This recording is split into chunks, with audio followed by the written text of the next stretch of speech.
What's happening, YouTube? Welcome to the channel. This is Suburban Jack EDC, formerly known as Suburban Tactical Nation. As you can see, I've had a little bit of a name change and a makeover on the logo design. I wanted to freshen things up since it's been such a long time. Probably back in February was the last time I made a video with any sort of content, so I wanted to shake things up a bit and get it going. So this video is going to be an open tag response to The Last Ranger and Goondocks. You can find their YouTube channels down in the description. You can find out about their channels. So this tag is 5 knives that I can't put away, can't put down, always got them in my pocket or in my bag.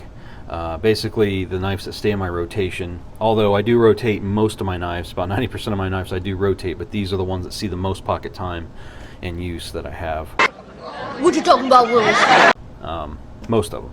So we'll start off here with the little guy from CJRB Cutlery, which is the subsidiary company to Artisan Cutlery. You all know this is not a new knife, it's been around for a while.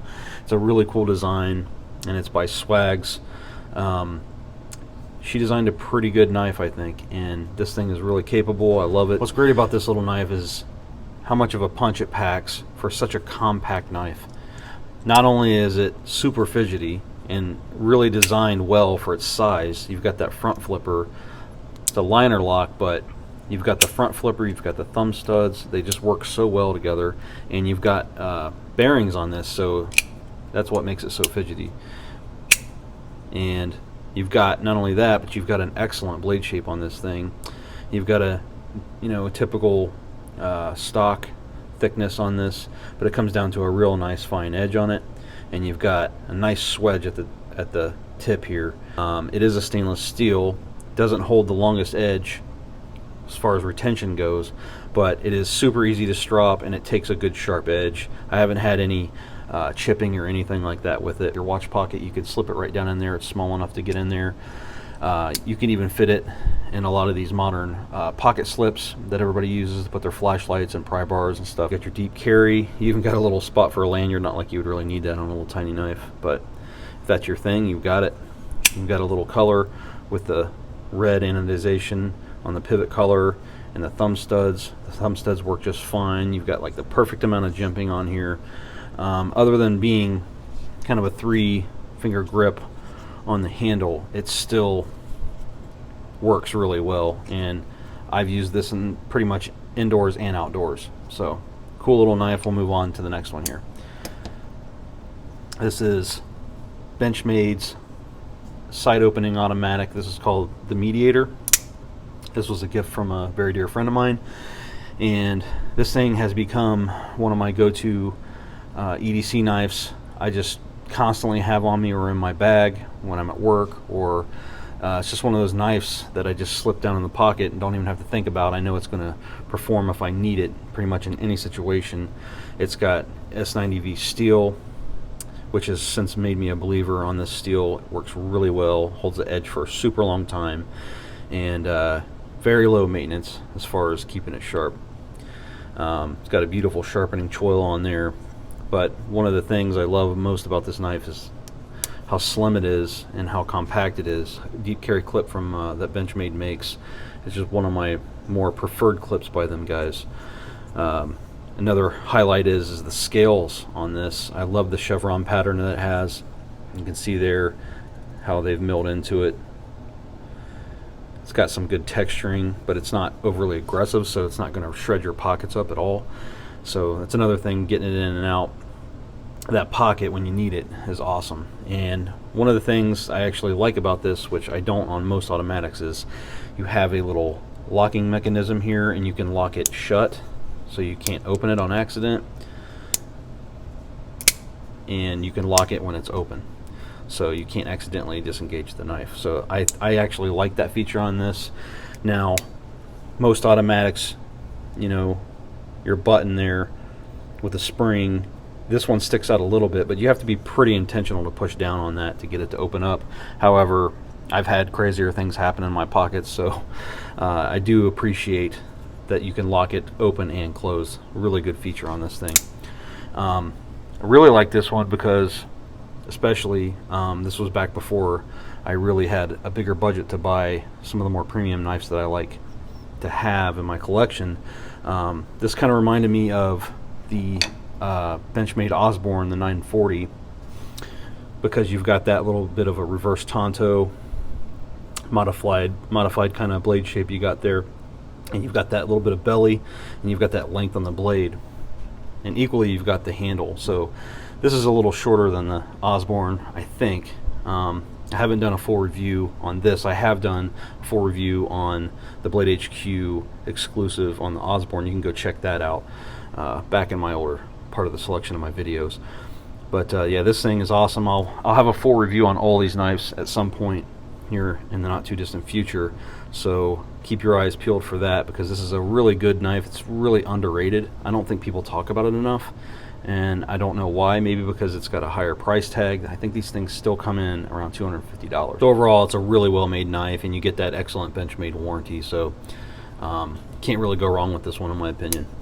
Love this knife. So we'll go ahead and get into the legendary Spyderco Paramilitary 2, PM2 for short. This thing really needs no introduction other than the fact that this knife here is the DLT trading exclusive. This comes in also S90V, so I jumped all over that to get it when it came out. It lasted in the stores for a little while, actually. I thought it would sell out in a hot minute, and it kind of lasted a few days, actually. Actually, it might have been a little longer than that. I can't really remember, but I got a hold of one, and I haven't regretted it since. Now, this one here has modified scales. These are from Flytanium. They are a secondary market company out of China, and they make pretty good scales. These are, as you can see, they're contoured. These are the Lotus scales, and man, it makes a world of difference on the PM2. Definitely an overall upgrade. So if you ever get a chance to pick some of those up on sale, that's definitely a place to look for your customization on your PM2, which most of you guys already pretty much know. Also, you can see I have an aftermarket clip on here also. The Spyderco clip works just fine, but it's kind of a ritual nowadays for my Spyderco knives that I like to get a pocket clip by Lynch, which is Lynch Northwest. Excellent custom maker of pocket clips for Spyderco, and they have also other apparel and great gear you can check out, also known for their excellent mini pry bars. I'll leave links down below, of course, so you can check Lynch Northwest out. I can't remember the name of this clip, but I had to go with this one at the time because it was the only black Cerakote clip I could find to match the scales. So that's about all I got to say about this. Most of you already know about the Paramilitary 2. I mean, you've got the great ergos, even better ergos with these scales, full grip on the handles, almost an equal length of the blade, a little bit longer on the handles, but it just gives you so much versatility on cutting, and you get such a fine, precise edge, razor sharp precision on these. They're just so amazing. I think they're worth every penny. Spyderco is not a cheap knife, but you know, if you want something really good, you can get for you know, under $200. Sometimes, you know, depending on the make and model, you can definitely go down. Moving on into the next knife, and that is the Hogue Deca, one of my favorite companies for production knives. This here, the Hogue Deca, is pretty much the answer to the bug out, in my opinion. This thing pretty much performs above it as far as I'm concerned, and I just love the design on this. Not saying the bug out's not a good knife, but this one works for me much better. I think it just has a better performance, and partially due to the fact that you automatically get a 20 CV blade with this. The standard bug out comes with S30V, so you get 20 CV, you get a really good blade shape. It's similar to the thickness and the size comparison, but this thing gives you a little more, in my opinion. So you got that excellent clip point blade, you got a really good amount of jimping at the top. I know that's not everybody's thing, but I love that on this knife. I like having that grip. So you've got your thumb stud, you've got your access lock, G10 scales milled nicely down both sides with a decent pattern on there. It gives you a nice little extra added grip on there.